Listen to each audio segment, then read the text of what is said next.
പേടി എന്തിനാണ് എന്ന് ചോദിച്ചാൽ, അല്ലെങ്കിൽ ആശങ്ക എന്തിനാണ് എന്ന് ചോദിച്ചാൽ, നമുക്കതിൽ ലളിതമായ ഉദാഹരണത്തിലൂടെ ഒന്ന് വിശദീകരിച്ച് നോക്കാം. ഞാനൊരു ചോദ്യം ചോദിക്കാം. എന്തിനാണ് വാഹനങ്ങൾക്ക് ബ്രേക്ക് സംവിധാനം? ഒരുപാട് ഇത്തരത്തിലുള്ള ചോദ്യങ്ങൾ കേട്ടിട്ടുണ്ടാവും.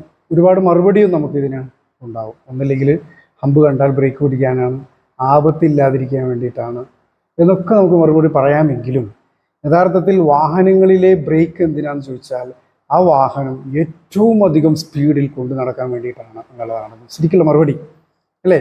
അതുപോലെ തന്നെയാണ് നമ്മുടെ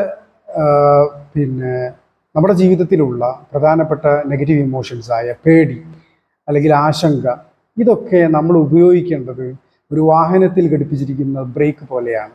നമുക്ക് മുന്നോട്ട് സഞ്ചരിക്കാൻ വേണ്ടിയിട്ടുള്ളതാണ് എന്ന് ആദ്യമേ നമ്മൾ മനസ്സിലാക്കുക. പേടി എന്ന സംവിധാനം നമ്മുടെ മനസ്സിൽ നിന്ന് പാടെ കുറയ്ക്കാനും നമ്മൾ ശ്രമിക്കുക. പേടി ഉണ്ടാകുമ്പോൾ നാം ഏറ്റവും കൂടുതൽ കംഫർട്ട് സോണിലാണ് നിൽക്കുന്നത്. അതിനാണ് എല്ലാവരും ഇഷ്ടപ്പെടുന്നതും. അത് മാറ്റിയെങ്കിൽ മാത്രമേ ഉള്ളൂ നമുക്ക് ഒരു വിജയം കൈവരിക്കാൻ സാധിക്കുക.